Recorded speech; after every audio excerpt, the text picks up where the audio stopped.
gouvernement a arraché cette liberté le 29 juillet 2017. Que je reviens un petit peu brièvement pour donner un avis sur cette histoire de la liberté.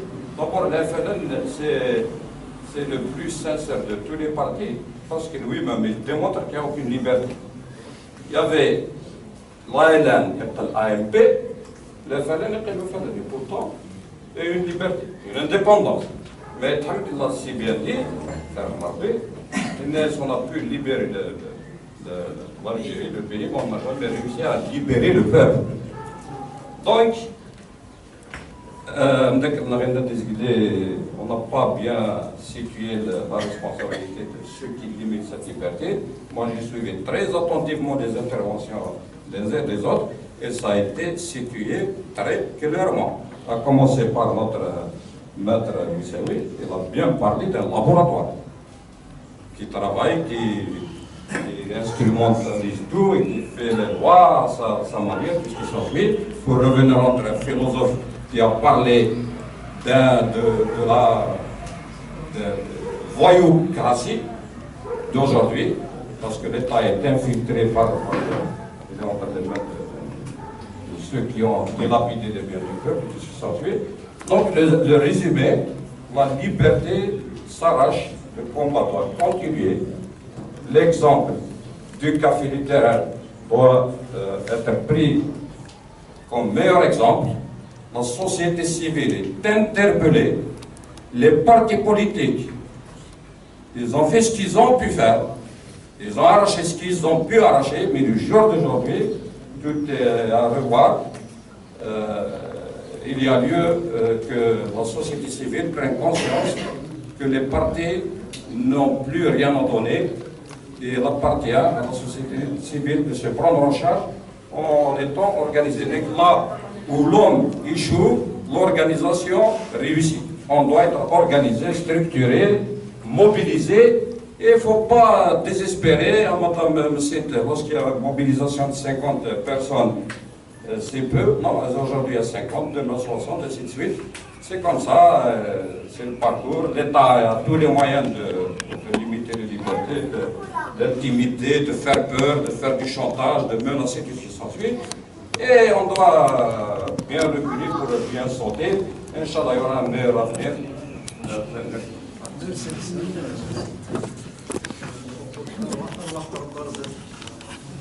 La parole, ça s'arrache. Le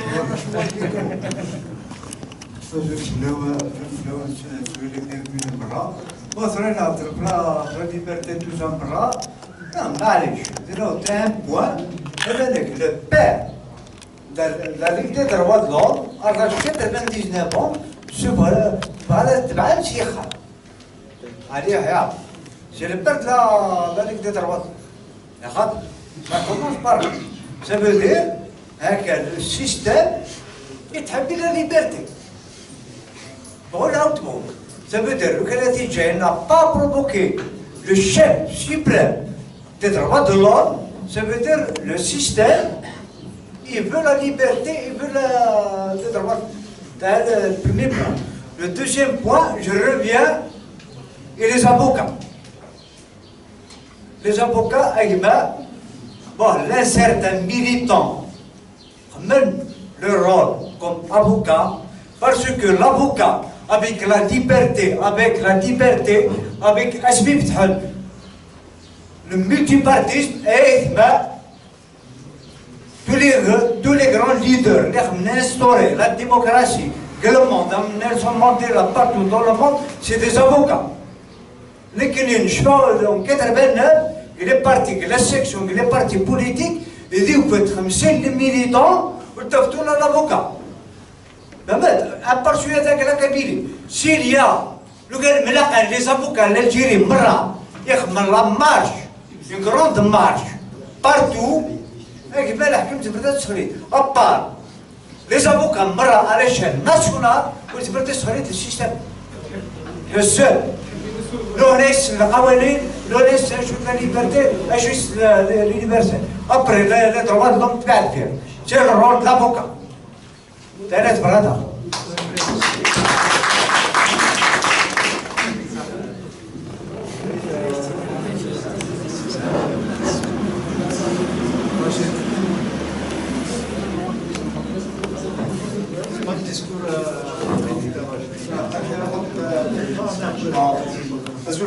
السلام عليكم.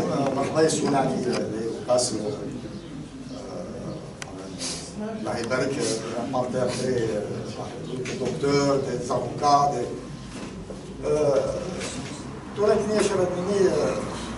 les constats, tout le monde fait des constats. En Algérie, partout, à travers toutes les réunions, les rassemblements, les gens, c'est des constats, c'est des constats. Et puis, tout le monde la commune Oukas. C'est pas la peine de philosopher, Platon a dit, Voltaire, Jean-Jacques Rousseau, il a l'engagement de le bon sens des paysans. Non. Parce que, quand même, non, il y a un certain niveau de débat, ça correspond à un certain marque qui a un niveau là. Mais c'est pour philosopher, tout ça. Il y a des gens qui n'arrivent même pas à se débarrasser d'une poubelle devant chez lui, et il vient ici parler de liberté, de Canada, de... Non, c'est pas... Et puis c'est vrai, le camarade qui vient juste, il a raison. Le Canada, par exemple, chaque fois qu'il y a une occasion en Algérie, 88, 2001, etc., les mouvements, ils étaient encadrés par une élite.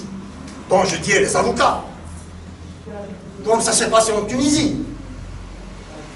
Mais nous, en 88, sur 50 militants, dans un parti politique, je ne vais pas faire ici de la publicité à un parti, il n'y a personne. Pourtant, il y a des avocats au cas, l'un des avocats. Mais les gens, non. Ils préfèrent se... Donc, mais pourquoi vous maintenant... Parlez de vous-même, de votre parti, si vous avez un parti Smith. Non, parlez de vous-même. Non, je ne vais pas parler de mon parti. Je ne suis pas ici. Je suis citoyen d'Aucas. Je viens participer, essayer d'enrichir le débat, si je peux l'enrichir avec quelque chose. Non, le parti c'est autre chose, c'est pas la peine. Donc, Achara Diniak, Madabina, le cadre, merci trop. Il y a un mouvement citoyen qui est en train de se créer en place. Que les gens viennent le renforcer. Ils disent même, mais l'un des cadres, des avocats, des universitaires et tout, ils vont nous donner des idées. Ils vont nous orienter. D'abord, pour défendre les choses vraiment des choses uniques, de l'honneur d'un Koukhas. Avant de commencer à parler de philosophie, des thèmes, des concepts, c'est pas la peine, il faut rester un peu.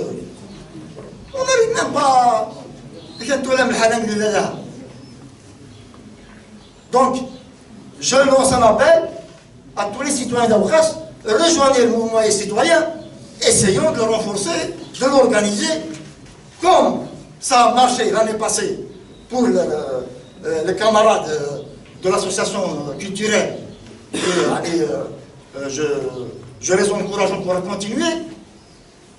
Même le mouvement ISNS, il peut régler le problème de l'environnement, les problèmes de sécurité en France, les problèmes d'hygiène, etc. Merci par là,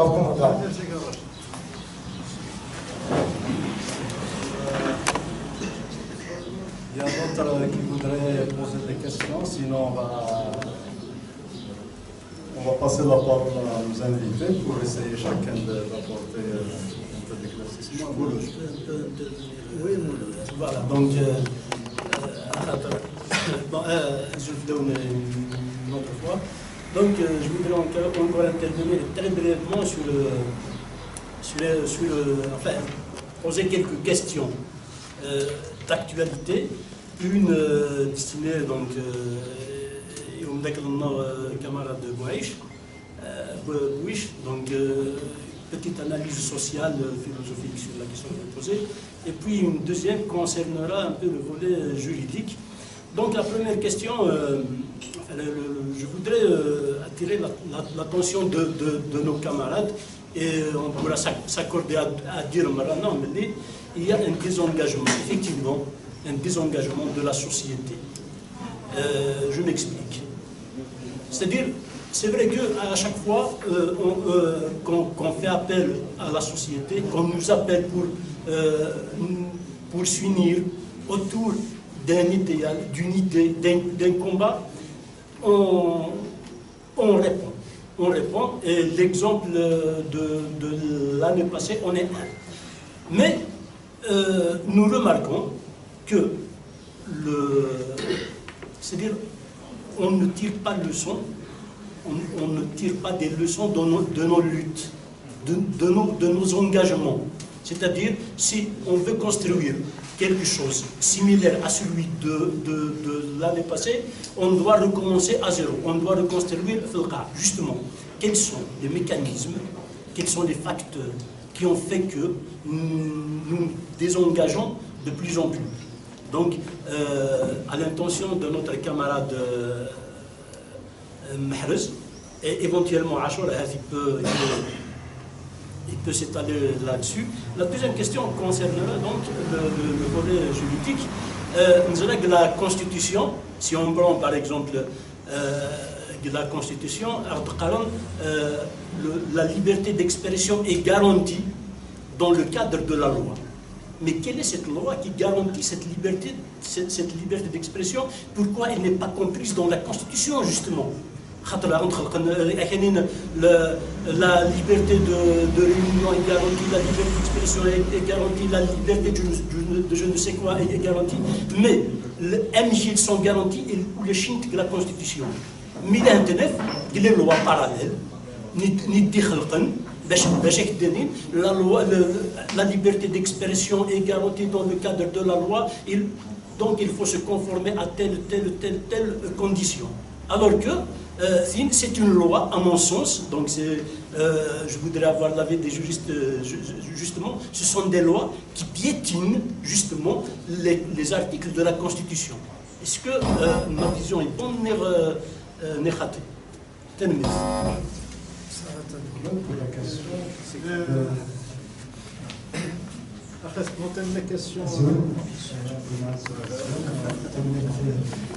pour les interventions.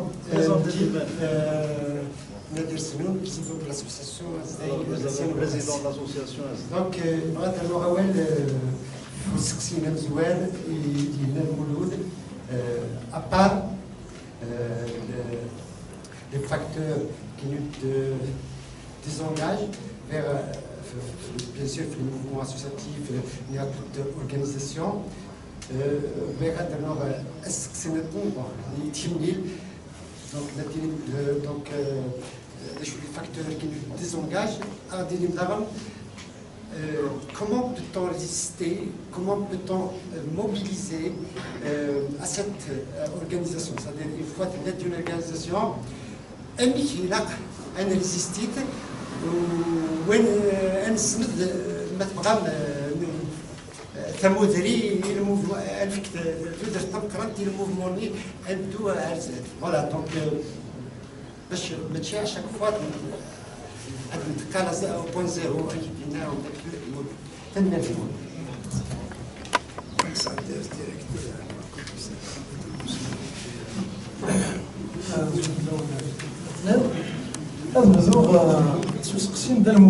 Je pense que je l'ai très bien expliqué pendant l'intervention. La Constitution, on l'appelle la mère des lois.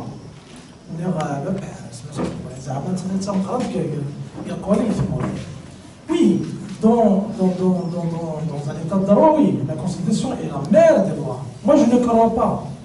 Le constat, je l'ai fait, je l'ai très bien expliqué.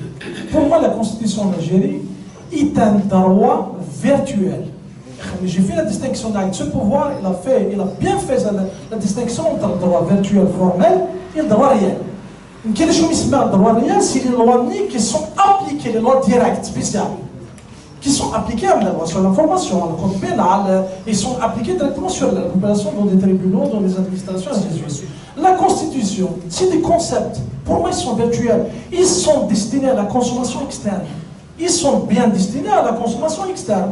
Ils ne sont pas accessibles pour la population. Ils ne sont pas accessibles pour la population. Parlons des droits dans le cadre de la loi. Les lois internes, à vrai dire, doivent se conformer à cette constitution. Parce qu'ils sont contraires à ces concepts. Ils doivent se conformer. Malheureusement, ce n'est pas le cas. Ils ne se conforment pas. Au contraire, il y a des nouvelles lois. Même, ils exagèrent un peu. Ils sont vraiment contraires à la Constitution et au traité international d'une manière flagrante. Donc, à mon avis, il doit y avoir un problème, c'est la lutte.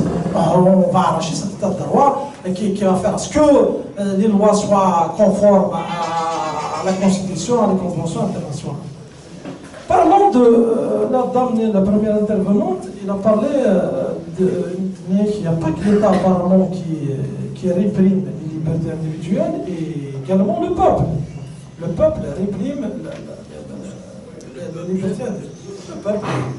Il a, Achour tout à l'heure, dans son intervention, il a parlé d'un concept que je fais qui s'appelle la morale sociale. Dans ce cas, il faut réviser les mentalités.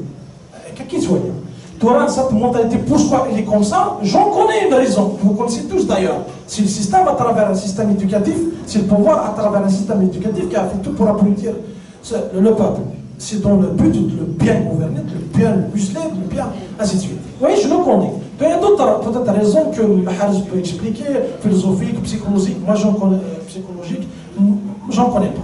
Et je la connais, c'est sûr, notre pouvoir à travers les réformes qui se mettent, cette réforme que j'appelle destruction de l'école, pour à l'abrutissement meilleur du peuple, parce que quelqu'un un peuple abruti, et écarter toute éventualité de révolution, toute d'éveil, et ainsi de suite.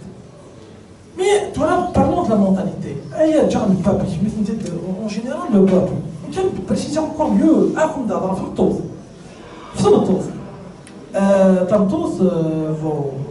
les associations féministes, ils ont milité pour arracher certaines lois. Je citerai par exemple la violence conjugale, le code pénal.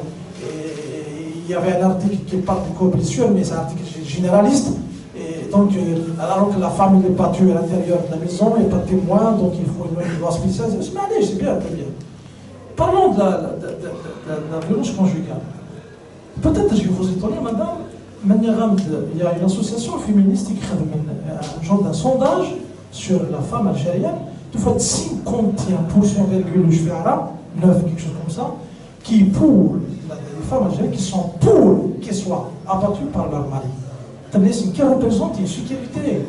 C'est qui mérite que pour moi, j'ai une sécurité, j'ai une certaine garantie dans mon foyer. Je ne sais pas. Je vous renvoie encore la question, comment expliquer Madame. Donc dans ce cas, il faut réviser la mentalité et comment est-ce qu'à travers l'école, à travers je ne sais pas.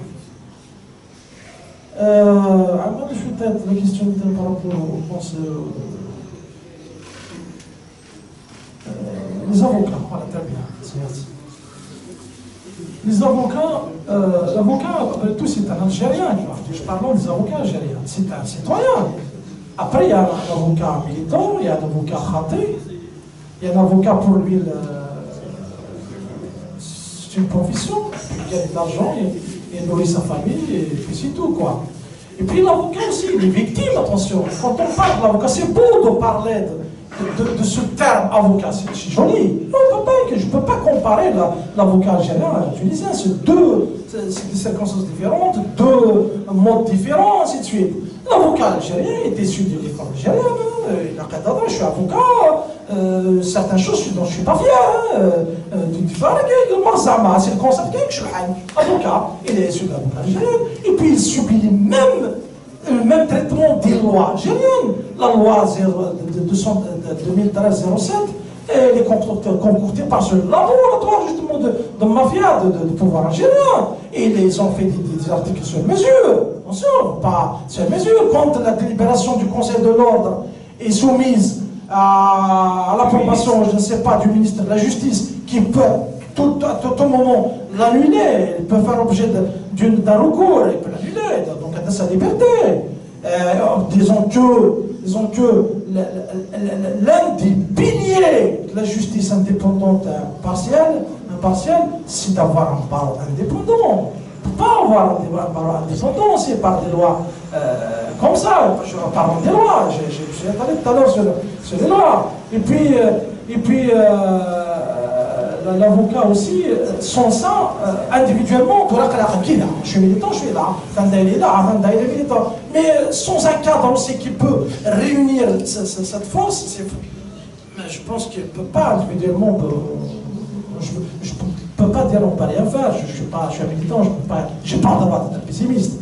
Mais directement, oui, il faut un certain cadre qui peut unificateur, qui peut encadrer, qui peut. Donc, je ne peux pas comparer.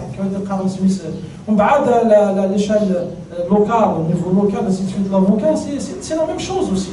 Il y a l'avocat qui s'intéresse, qui traite le bénévolat, il traite le cas, c'est un être humain, c'est pas forcément un avocat d'avocat. C'est pas impliqué dans le mouvement associatif de l'avocat, ça existe partout, quoi. Parlons de la Ligue des droits de l'homme. Notre ami Amiro, je ne voulais pas parler de ça, mais bon. La Ligue des droits de l'homme, qui je suis pour les Ligues des droits de l'homme. Pour moi, c'est une richesse.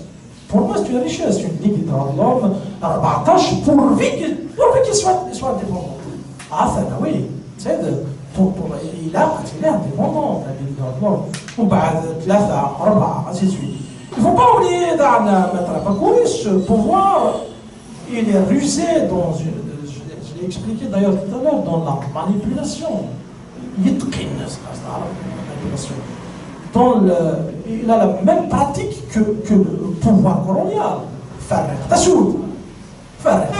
diviser pour mieux régner. C'est les mêmes pratiques. Donc il est fort dans l'infiltration. Toute force, il doit la diviser pour mieux la maîtriser, pour mieux la. C'est clair. Si le cas de Snapap aussi, c'est pas l'équivalent de non. Si le cas de Snapap, c'est le cas de l'MCP, MCP, dont la clandestinité était un mouvement fort. Je dis haut et fort. Il était fort, le mouvement berbère. Ils l'ont cassé, ils l'ont divisé, commission de population, suite Smith. C'est ça. Donc, pas particulièrement en Algérie, dans tous les systèmes totalitaires, dictatorial, c'est comme ça, c'est comme procède. Hein. C'est comme ça, toute force unie la dérange. Puis la solution, il faut la casser. Et merci. Alors, on va donner la parole à M. Salhi. Alors, on va continuer dans l'avancée.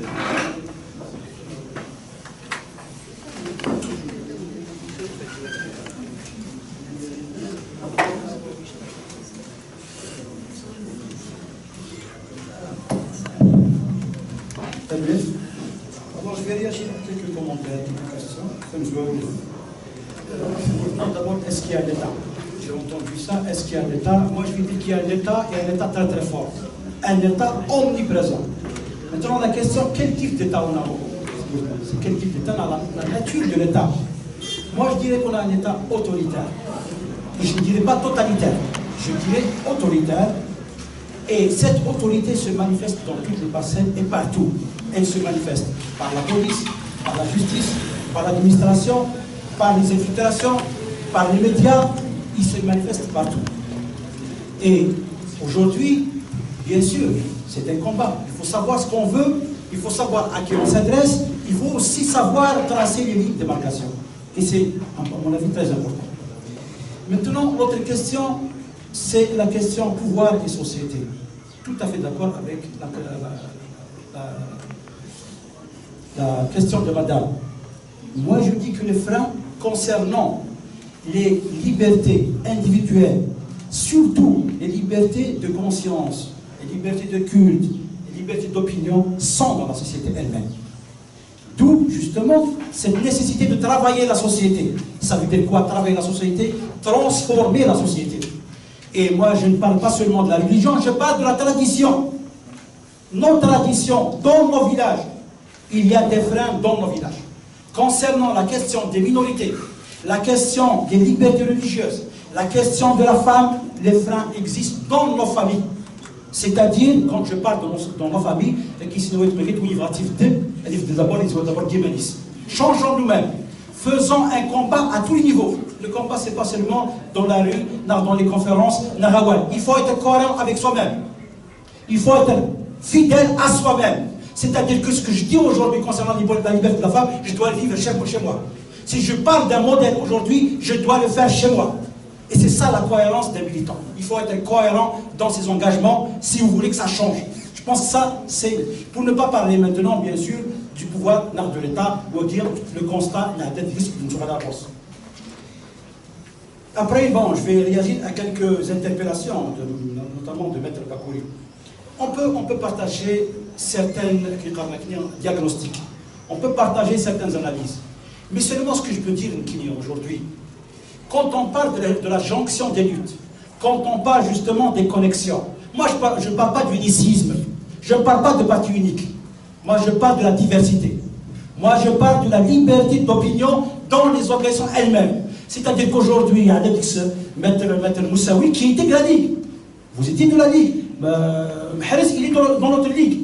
Et ça n'a jamais posé de problème. Oui, il y a des divergences qu'on a assumées, qu'on assume, et que aujourd'hui, je pense que le problème ne se pose plus. Donc ça ne sert à rien de revenir à ça et de ne pas se tromper d'analyse, parce que le problème de fond aujourd'hui, c'est la liberté d'association. C'est la loi 1206 qui interdit justement les associations de se créer, de se conformer, de créer une nouvelle association. Quand je prends nos amis ailleurs, au Maroc, en Tunisie, 14 organisations de droits de l'homme, 15 organisations, chaque organisation a un mandat. Mais la question aujourd'hui, la question c'est le mandat. Qu'est-ce que fait chacun de nous? Et c'est ça aujourd'hui. Est-ce que les organisations régulières aujourd'hui font promouvoir les droits de l'homme? Non, au contraire. Je pense que c'est ça à mon avis. On peut aujourd'hui se déterminer par rapport au mandat d'une organisation. Et l'organisation, ce n'est qu'un cadre de lutte, ce n'est qu'un outil. Aujourd'hui, moi je dis, si demain la loi des associations va changer, ce problème va disparaître. Parce qu'aujourd'hui, on n'a même pas la possibilité de se réunir. Voilà le problème de fond. Voilà la lutte qui doit mobiliser les gens aujourd'hui. On ne peut même pas dire les gars, c'est-à-dire il y a une interdiction à Oran de la Ligue Bénissale sur la migration. Et c'est-à-dire les gars. Mais je n'ai pas vu justement beaucoup d'autres réagir. Et c'est ça qui doit faire aujourd'hui réagir, sinon émouvoir les militants. C'est cette interdiction qui touche les gens dans leur existence en tant que militants, l'organisation. Par contre, maintenant, le problème de la Ligue, ce n'est pas un frein au mouvement de droits de l'homme, bien au contraire. Et là, on a réalisé des choses en commun. La pétition nationale, nous sommes toutes et tous migrants qu'on a signé ensemble, trois sensibilités a fait bouger les lignes en Algérie sur la question de la migration. D'autres procès, je prends des procès, beaucoup de procès. Il y avait des avocats de diverses sensibilités. Il y avait le maître de Bouze, il a été dans tous les procès. Il y avait le maître Iken Dagranor, il a été dans tous les procès. Il y avait d'autres avocats, le Haroche, oui, il y a Ahmed, beaucoup. Donc ce problème ne se pose pas. Il n'y a eu jamais un avocat qui a refusé de se constituer parce qu'il y a eu tel. Concernant le cas de... Moi je ne suis pas d'accord avec vous. Moi je dis une réalité, M. Saleh. C'est votre réalité. C'est votre réalité. Il n'y avait que Salah de Bouz, il n'y avait pas Ahmed, il n'y avait pas Bouchachi, il n'y avait pas Maître Iken. Il y avait Maître Iken au même titre que vous. Non, Maître Iken n'était pas au procès. Vous-même, vous n'êtes pas au procès.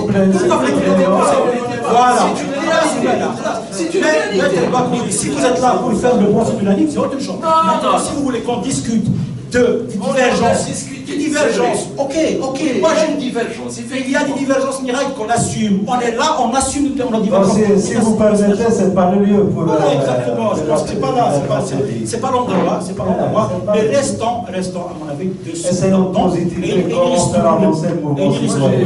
Je pense, c'est votre solution à vous.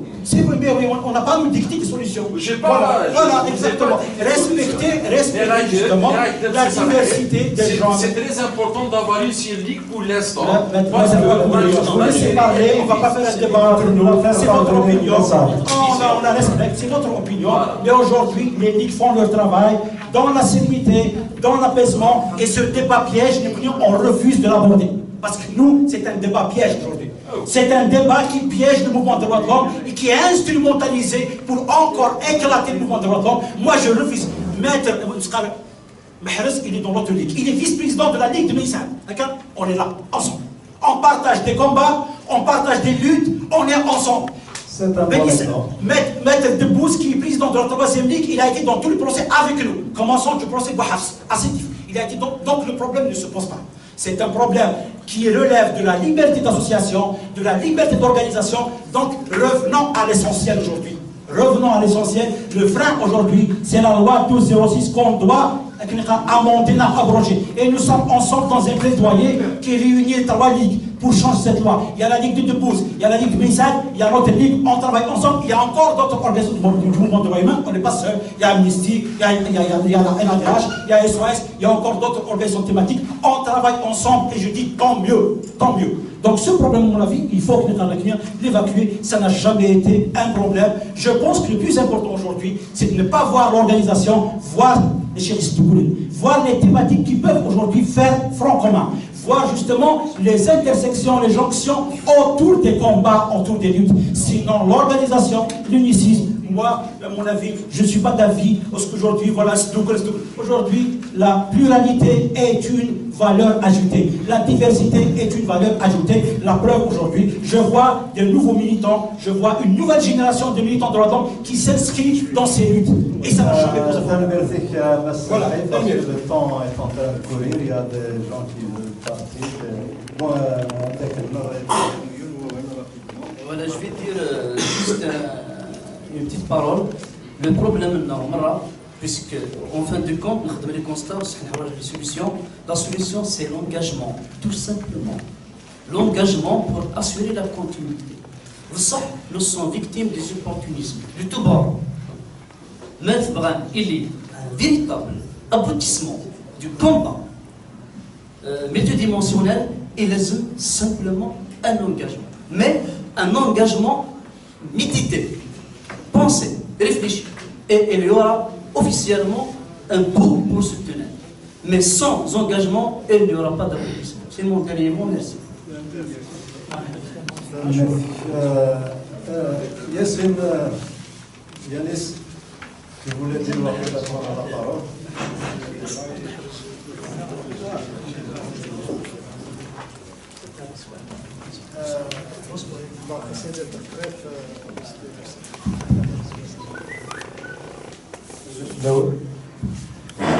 لا رأيت مثلا البروبليم ديال الرواد دونك في مول النور جو رجوان نوتر كاماراد باكوري جونيور يدينا أوني وفان عندك لف أوني وفان أنعل يونفوس البروبليم عندها تفضل دي راسومبلمون في لا ليبرتي ديكسبرسيون on vous interdit la parole, on vous interdit de prendre la parole.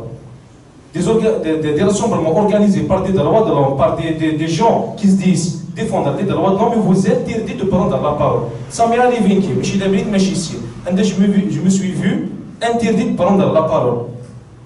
Et ça, c'est normalement, je pense que c'est grave, de la part des ligues qui se disent défendre les droits de l'homme, les droits de l'homme. Je suis militant, je suis convaincu. Je n'ai aucun salaire, je n'ai aucun honneur, je milite pour mes convictions et je suis fier de militer. Mais aussi, il ne faut pas faire le monopole. Parce que je dis des propos contradictoires. D'un côté, il faut s'ouvrir, il ne faut pas rester dans l'unicité, il faut s'ouvrir. D'un côté, il faut fédérer, d'un côté, et ça, c'est contradictoire. Je ne suis pas quelqu'un de rancunier, j'essaie d'être objectif. Mais le brin de Azaf, il faut passer à autre chose. Et vive la liberté.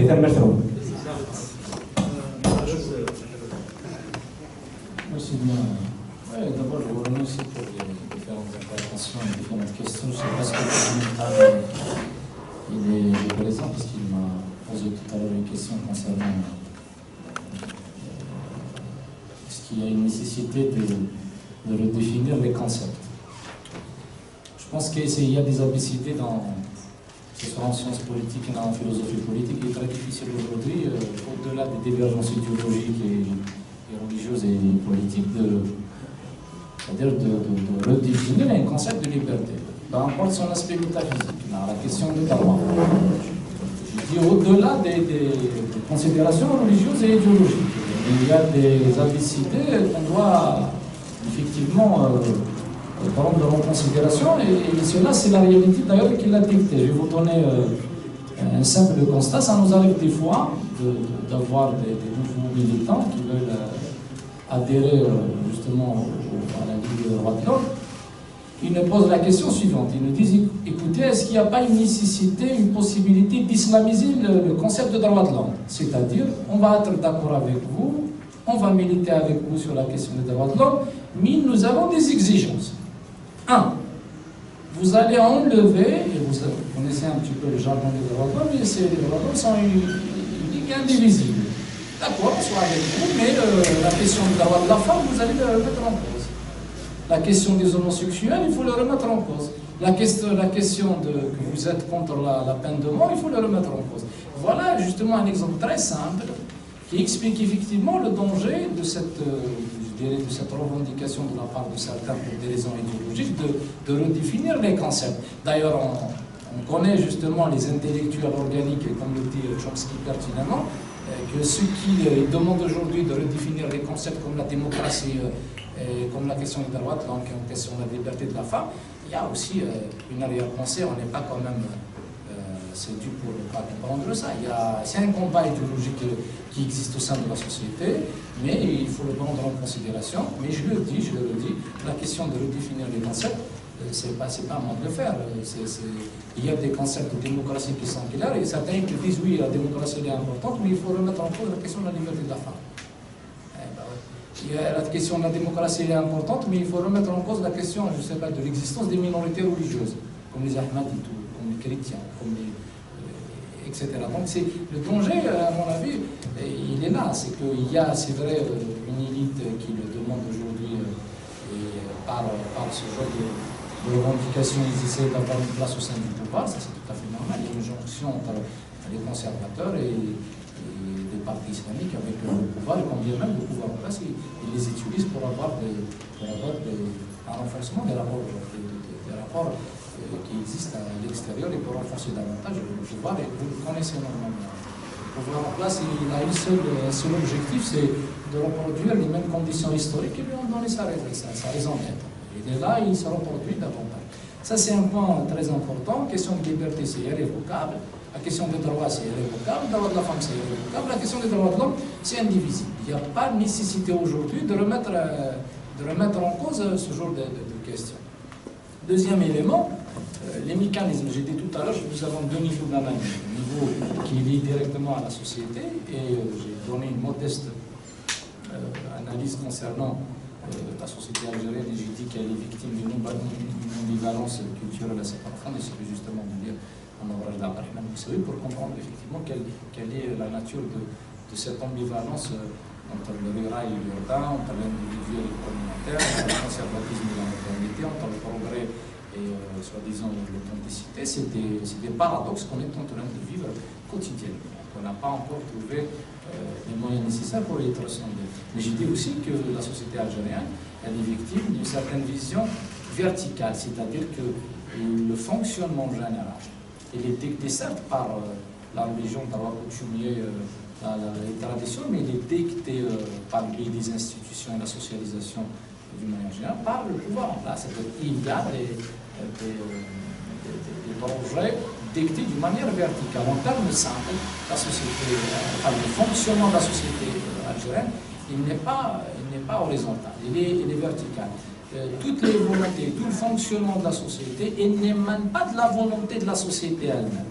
Il émane des stratégies, comme l'a dit tout à l'heure mon ami Ali, des labos qui essayent d'appliquer la fameuse, je vais être encore plus philosophique, mais là, Rachid, il est là, il n'est pas là. En appliquant la fameuse de Pierre Bourdieu, la société est un ensemble de symboles, celui qui détient ces symboles détient la société. Tous les pouvoirs du monde, ils essaient de l'utiliser. Il y a des symboles et ils utilisent ces symboles, et malheureusement, cette logique est dictée d'une façon verticale, descendantale, pas transcendantale. Parce que la société, elle doit avoir des mutations qui émanent de son propre fonctionnement. Donc la première des choses qu'il faut renverser, à mon avis, comme mécanisme, parce que je ne connais pas la réponse directement, c'est justement avoir un fonctionnement horizontal de la société. C'est-à-dire tout le fonctionnement doit émaner de la volonté de la société. L'année passée, j'ai assisté à une conférence de mon ami Adel, il est là. On en parlant justement des initiatives, par exemple, villageoises. Il y a certains, je pense à l'université d'Orange, que chaque village il a ses propres dispositions, ses propres prédispositions, peu importe le caractère culturel, agriculturel, etc. Ils peuvent aller justement en harmonie avec la nature de ces prédispositions. Je ne vais pas dicter, exemple très simple, je ne peux pas dicter moi à Fienni qu'ils ont une certaine prédisposition à sinon non, vous allez faire autre chose. Mais le fonctionnement global ne doit pas être justement vertical, il doit être horizontal. Et l'imam de la nature de la société elle-même. Je ne peux pas dire maintenant à la société, à Asfon, qui sont connus par rapport à la question du chant, de la poésie, de l'artisanat, je veux leur dire, écoutez, non, à partir d'aujourd'hui, vous ne faites plus ça. Vous connaissez un petit peu le processus d'imposer, c'est la même chose à FHM, ils sont connus par rapport à Zarbis. Je ne peux pas leur imposer un autre métier qui est en contradiction avec leur nature, dans leur prédisposition historique et la nature, je ne sais pas comment on l'appelle. Donc le premier mécanisme, c'est ça, c'est une harmonie entre justement la société et sa prédisposition dans un processus historique qui peut se concrétiser justement par rapport à des questions comme le développement, etc. Les échecs, oui, j'ai dit, moi je le dis clairement, nous n'avons pas un État. Nous avons un pouvoir État. Si le pouvoir, comme je viens de le dire, qui essaie de reproduire les mêmes conditions historiques qui lui ont donné sa naissance, et ces conditions, on peut facilement les dire. Nous avons un pouvoir, je le dis, c'est pratiquement le même. Il y a dans la troisième génération, mais la troisième génération aujourd'hui qui gère ce que j'ai appelé tout à l'heure pouvoir État, il a trois caractéristiques. Du 1, il se nourrit, il enfante, il nourrit la violence, parce que la violence, vous connaissez mieux que moi, elle est pratiquement la première condition historique qui a donné la naissance à ce pouvoir. Du 2, il est paranoïaque. Plusieurs fois, lorsque je discute avec mes camarades concernant les droits de l'homme, ils me disent, mais comment vous expliquez justement cet acharnement? Là, je ne rejoins pas mon ami Achour à un certain degré. Ce n'est pas les rapports de force. Ce n'est pas les rapports de force. Il y a des rapports de force, effectivement. Il y a un processus à la mise en place des rapports de force, soi-disant, entre les travailleurs, les syndicats et le pouvoir en place. Il n'y a pas de rapport de force. Il y a des réactions pathologiques de la part du pouvoir parce qu'il est paranoïaque. Il a un seul objectif, rester au pouvoir, et il enfante justement la violence, le régionalisme, etc. Et sa réaction, elle est liée directement à la question de la peur, parce qu'il a peur justement de perdre ce pouvoir. Donc sa réaction, elle est d'une façon très difficile, elle est néfaste, elle est horrible, et des fois, elle dépasse toutes les normes. Pourquoi? Parce que quelqu'un qui est paranoïaque, il a un seul sentiment, c'est le sentiment de persécution. Il tchoukou, il tsegel, il tchoussous. Donc à cela, il y a un mouvement, n'importe quel mouvement, les droits sociaux, les droits politiques, les minorités, tellement il est paranoïaque, sa réaction, elle est au même degré de son sentiment de persécution parce qu'il a peur justement de perdre le pouvoir. Donc en utilisant, tout à l'heure, ce qu'on appelle les institutions de l'État, il utilise ces instruments.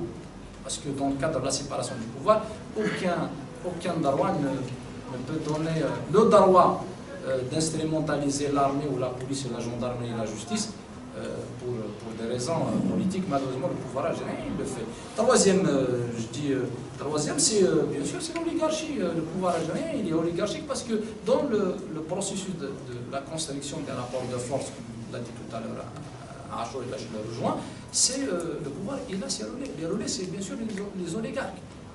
C'est les gens qui ont la nomenclature, c'est les gens qui ont de l'argent, ceux qui peuvent justement à la fois garantir, comme je l'ai dit tout à l'heure, les conditions qui ont donné la naissance de ce pouvoir et de soutenir. C'est pour cette raison on voit à chaque fois que ce pouvoir il fait toujours appel à des soi-disant hommes d'affaires, à des oligarques. Ça a donné malheureusement l'image qu'on est en train de vivre aujourd'hui. Je le dis, malheureusement, c'est la voyocratie, c'est voyocratie État. Les échecs, ils sont clairs. J'ai dit l'échec de la construction d'un État, donc cela du soi de la République. 2, c'est l'échec de la mise en place de la construction de la société des libertés. La preuve, tout à l'heure on parlait pourquoi on ne va pas construire un seul livre, pourquoi on ne va pas mettre en place un seul parti politique. L'unicité, à mon avis, n'a pas mené à grand chose dans le monde. Il faut aller vers la diversification. Après, il y a M. Maître Bakouri, il y a la sélection naturelle. Darwin l'a bien expliqué. C'est-à-dire, s'il y a 1000 ligues ou 14 000 ligues ou 100 000 associations, il est où le problème?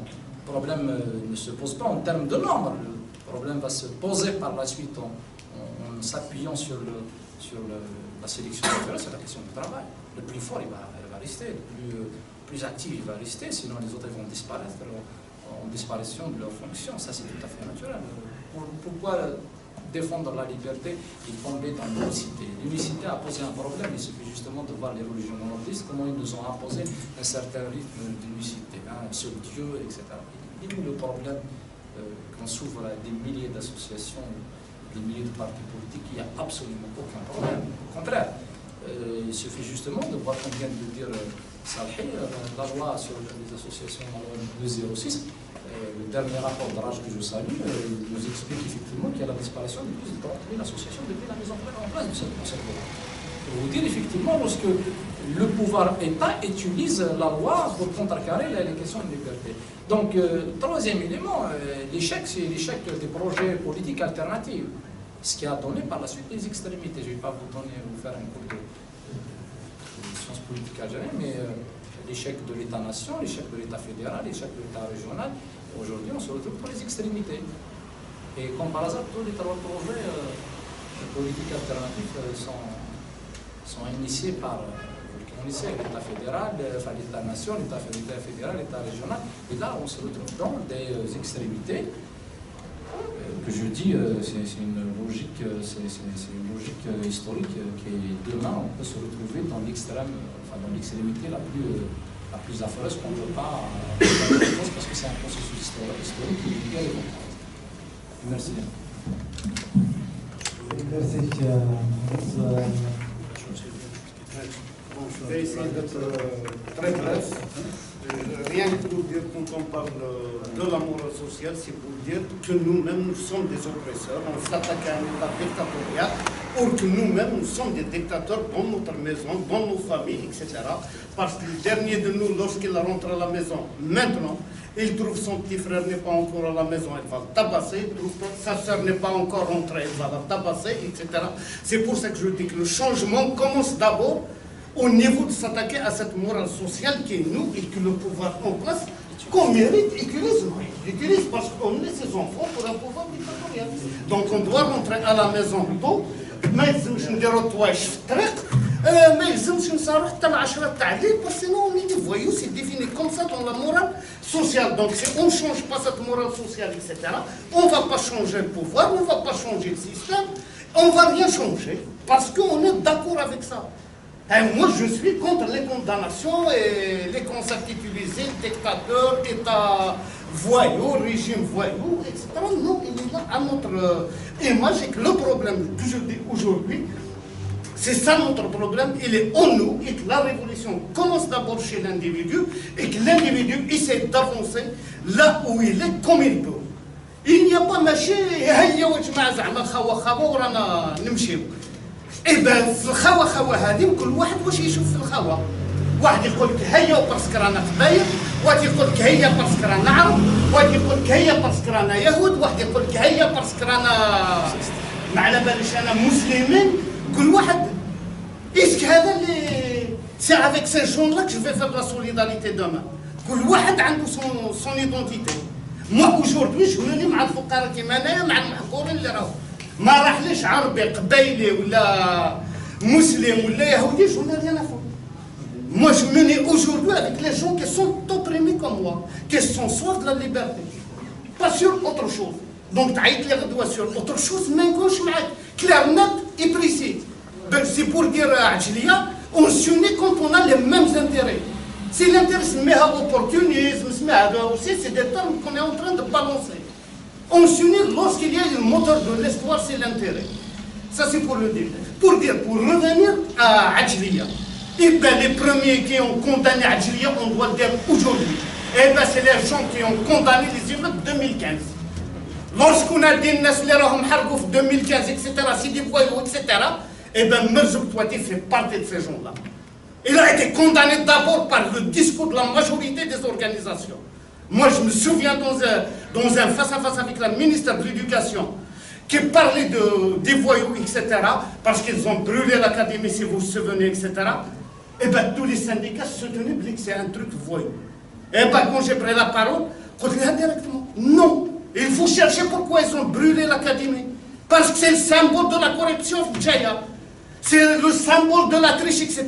Vous êtes sociologue, c'est ce qu'il faut analyser. Moi, je soutiens ces émeutiers. Et bien, personne n'a soutenu les émeutiers parce que ça quoi LG ou Samsung. Donc, vous l'avez des voyous. Et bien, Samsung,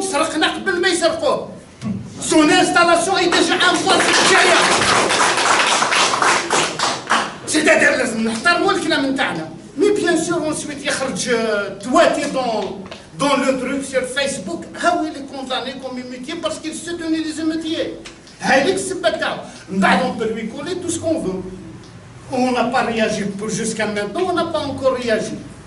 Pourquoi? Parce que ce n'est pas quelqu'un qui a une organisation. On ne peut pas faire face et attendre à une solidarité lorsqu'on y a un individu. C'est pour ça qu'on essaie de faire des organisations. C'est pour ça qu'on essaie d'être dans des collectifs. Parce qu'on ne peut pas changer le monde seul. On ne peut le changer qu'avec les autres. Avec les autres qui ont les mêmes objectifs que nous. C'est de cette façon qu'on doit s'organiser. Il ne peut pas y avoir autre chose. Ça, c'est pour revenir. Pour revenir aux avocats. Eh bien, pour moi, l'avocat, c'est le synonyme de l'existence de l'injustice dans le monde. Le jour où il y aurait une justice dans le monde, on n'a pas besoin d'avocat pour être défendu. Soyons clairs. S'il y avait de la justice dans le monde, on n'a pas besoin du tout d'avocats. Pourquoi leur donner un autre rôle? Ils sont respectables. Je travaille avec eux, etc. J'ai intérêt parce que je sais qu'on est dans un monde d'injustice. Eh bien oui. Parce que des fois, je risque d'avoir un problème avec un voisin, je n'ai pas le temps de courir, je donne le dossier. Mais moi, je dis, lorsqu'il y aurait de la justice dans ce monde, l'avocat n'a pas sa place.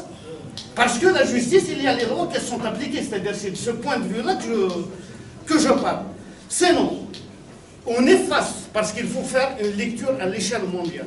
Il y a beaucoup de choses qui sont en train de s'internationaliser aujourd'hui. Le capital, il s'est internationalisé. Le trafic de drogue, il s'est internationalisé. Le terrorisme, il s'est internationalisé. L'armement, il est international. Il reste les mouvements sociaux qui se restreignent et se regroupent dans leur petit patelin. Et bien, si on n'arrive pas à internationaliser ces mouvements-là qui se retrouvent dans tous les petits coins du monde, si on ne sent pas ce que vit l'opprimé de la Palestine, ou le Houthi, ou le France, ou l'Américain, comme il le vit le Kabyle, du Chémois, ou Daoukas, etc., et on ne va pas s'en sortir.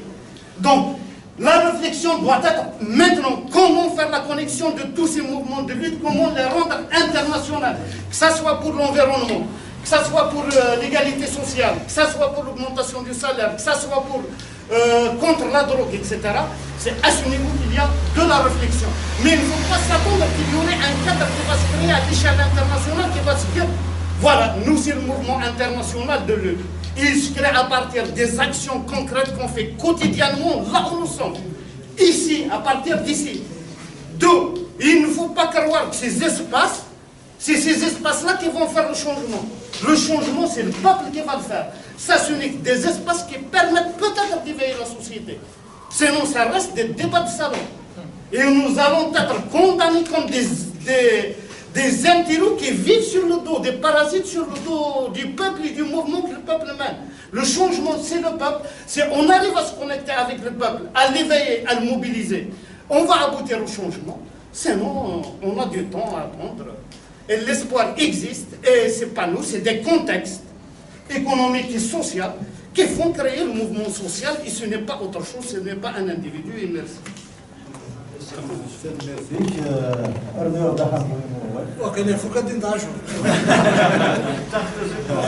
Mais pour l'essentiel, je suis vraiment d'accord avec ce que vient de dire Ajol, sans trop dire que les Ndogan aussi, ils ont peut-être apporté des éclaircissements sur notre question. Mais il y a une chose primordiale. C'est vrai que, comme exemple concret, la question du café littéraire au Place et les rendus populaires, etc., il n'aurait pas eu l'aboutissement de ça. Il n'aurait pas eu l'écho de ça. C'est-à-dire que c'est à partir de là qu'on donne quand même une visibilité à des revendications à travers la population. C'est-à-dire que s'il n'est pas popularisé, il n'y aura aucune visibilité de toutes les revendications d'ailleurs, pas seulement le café littéraire.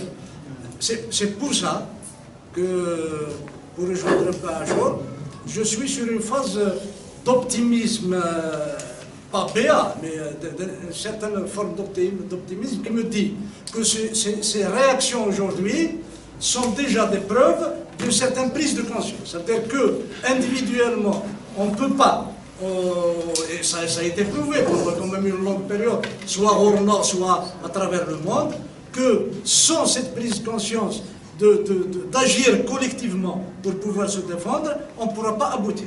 Donc à ça, j'ai l'impression qu'il y a quand même, soit dans la dynamique syndicale, soit dans la recomposition du mouvement associatif, soit dans la structuration des quartiers, etc., il y a une certaine nouvelle forme de structuration qui essaie de naître aujourd'hui. Et il faut essayer, notre rôle peut-être en tant que militant, je pense que ce n'est pas de recréer le monde. Notre rôle en tant que militant, c'est de donner une meilleure visibilité, d'éviter ces cafouillages idéologiques, etc., pour une meilleure visibilité, une façon de redonner l'espoir, de faire une jonction entre toutes ces revendications-là pour des lendemains peut-être qui seront meilleurs. Mais il y a cette possibilité, je sens qu'on est aujourd'hui réellement sur une phase de construction. Et il y a pas mal d'exemples qui nous redonnent quand même de l'espoir. سأنت حقه sur cette note d'espoir. Donc, je vais conclure aussi pour laisser nous le terminer. Donc, moi je rappelle un peu mon hypothèse de départ, c'est que comme on a fait pour la marche du 29, je voudrais que le message passe pour construire un démarche. Ce n'est pas des individus, c'est pour ça dernièrement je parlais de leadership associatif, c'est les associations qui doivent prendre en charge chaque volet, tous les volets qu'on a discutés, le social, culturel, etc. Mais chaque association devra être aidée par les autres associations, c'est à l'image d'individus. Quand il y a un individu qui soulève un problème, donc on devrait parler de leadership associatif en ce moment et multiplier la création d'associations, mais aussi créer ces réseaux qui doivent les réunir autour d'objectifs communs. Donc, dans notre lancée, puisqu'on a parlé de Merzouk, Touati, jeudi soir, on a, avec bien sûr les amis du comité de solidarité, SDA et pour la société civile Mara, pour une nuit blanche de soutien à Merzouk Touati, qui est en grève de la faim, comme le répète. Donc, il y aura des artistes qui sont prêts à venir, qui sont programmés pour venir, des poètes, des écrivains, des conteurs, des peintres, et aussi, pourquoi pas, des avocats.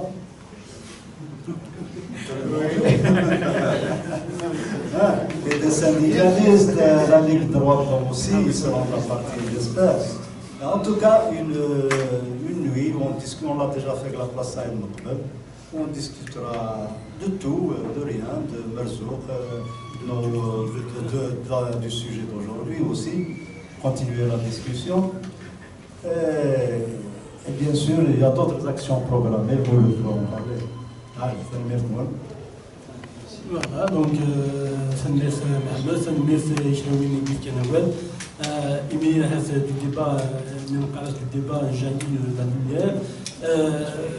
Donc, j'espère que cette rencontre ne va pas être la dernière. Et je compte avoir la promesse de nos amis présents et pour un autre débat, pour un autre sujet. C'est-à-dire, ça permet quand même l'échange, ça permet l'éveil, ça permet quand même un peu la convergence. Donc, ثنمرتي يكون وي يديوسن ثنمرتي يكون وي يدينن يديف كان تمزوث هذه السنة من تهضر تفيوس l'occasion ne leur a pas été donnée mais c'est-à-dire هذه تشيع الوقت 4 heures de débat avec cette chaleur, c'est un peu infernal, mais bon, c'est l'engagement, on doit le respecter, l'esprit combatif doit être respecté et doit faire objet de résistance. Donc, en plus de la solidarité, il doit être émergente pour les détenus d'opinion. Donc, c'est aussi une soirée du livre, du libre-échange, du chant, de la poésie, donc de l'expression artistique. Donc, on peut se reproduire le jeudi prochain ensemble. Donc, la clôture de nos activités se fera par l'intervention de notre ami docteur Qassimi Youssef, qui parlera aussi des mécanismes de défense des droits de l'homme et des libertés fondamentales. Donc, sur ce, on dit merci d'être venu, merci de résister à cette chaleur et à la prochaine débat.